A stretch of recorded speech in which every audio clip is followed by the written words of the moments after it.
We continue our update on Delaware's heroin issue in our first person segment, where we're going to talk with Newcastle County Police Chief Colonel Elmer about that department's use of Narcan. Colonel, welcome. Thanks for being here. Thank you so much. It's a pleasure. As we get started, we're going to look back a little bit on a report we filed from Ocean View back in March. That was the first town in the state to have its officers use Narcan. The current heroin problem got its start with the abuse of prescription medicine. Then the problem got worse. We started getting the overdose calls. We were really powerless to do anything until the paramedics got there. Paramedics could administer Narcan. Pop the top off of your injector. Your nasal piece gets screwed onto the injector.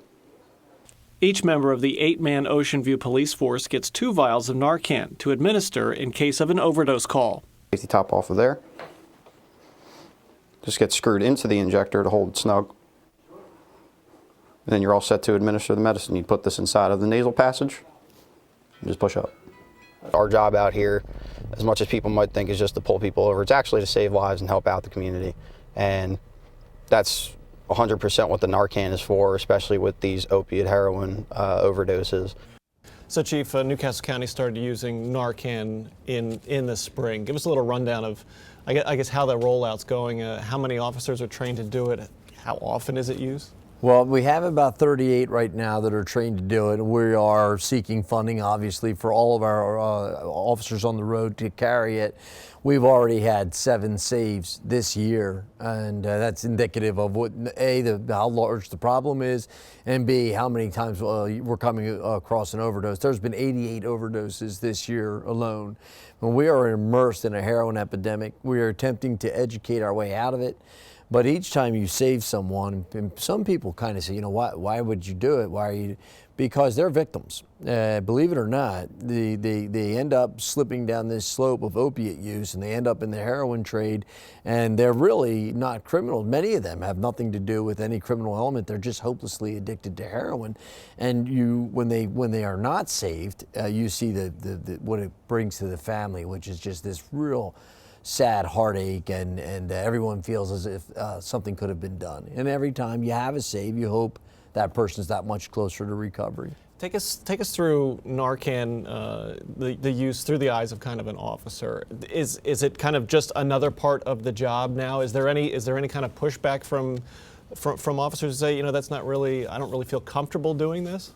No, I mean, the training is very basic, and our officers are, you know, this next generation of police officers they're multi-talented, open-minded folks that are not resistant to change as it was, you know, when I came on a long time ago. Police, historically, it's tough to change, but not as much anymore. The more training you do, the more education you do, the easier things are to accept. And no, they actually see the value in it, and because when you are put into a situation where you can't help someone, that's probably one of the toughest things we do, that sense of helplessness when you can't help. And it's tough. And it's no different than when you put the defibrillators in the cars, you know, 10 years ago. You learn how to use them. You're very comfortable. When you do get to a scene where someone needs to be, you know, their heart needs to be restarted, and you have the tools to do it, it actually makes you feel good, not worse.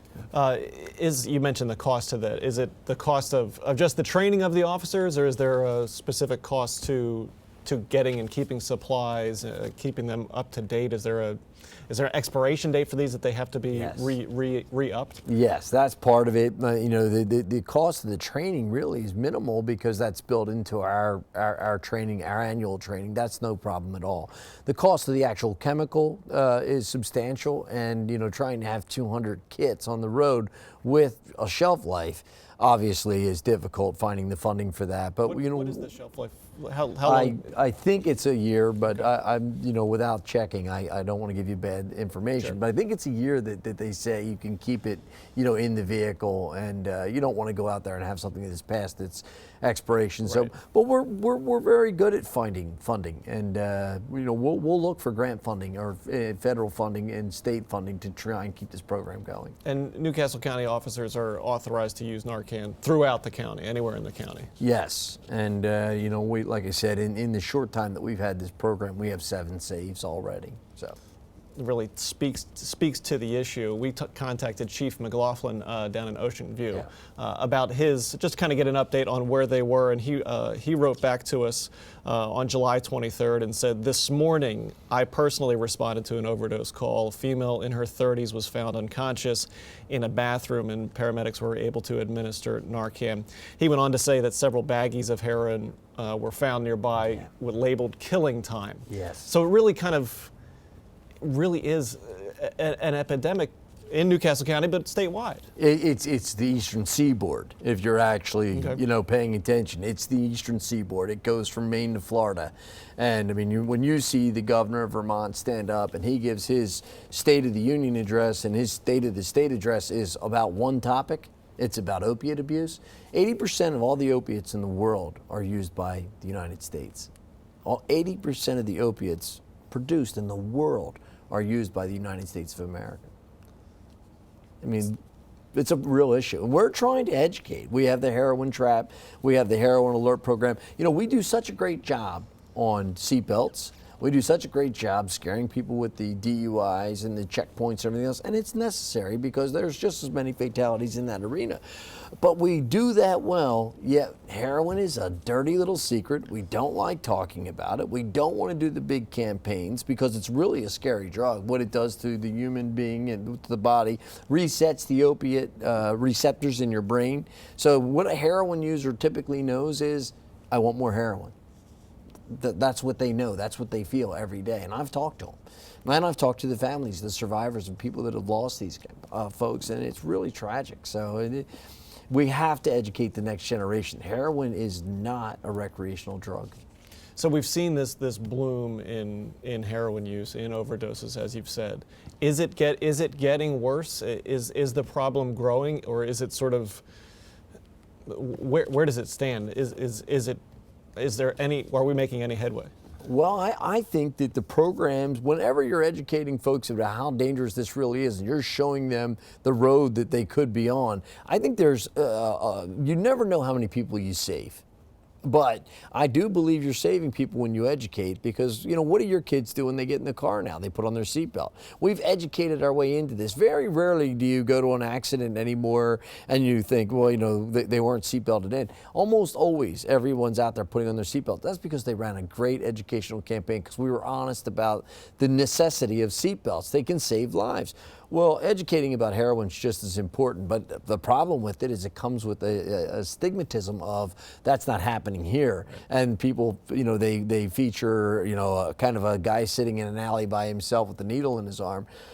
That's not true at all. I mean, they're just, because heroin in Delaware is between 80 to 90% pure, they're just inhaling it. And some are eventually shooting it. They get to that point, yeah. And that's what makes it more dangerous, not just the diseases from the needle exchange and everything else, but other problems come from it as well. And ultimately, many of these people they never get out of heroin. They end up incarcerated or they end up dead. Unfortunately, a topic we'll have to continue to discuss as we move forward. Newcastle County Police Chief Colonel Elmer, thank you so much for joining us.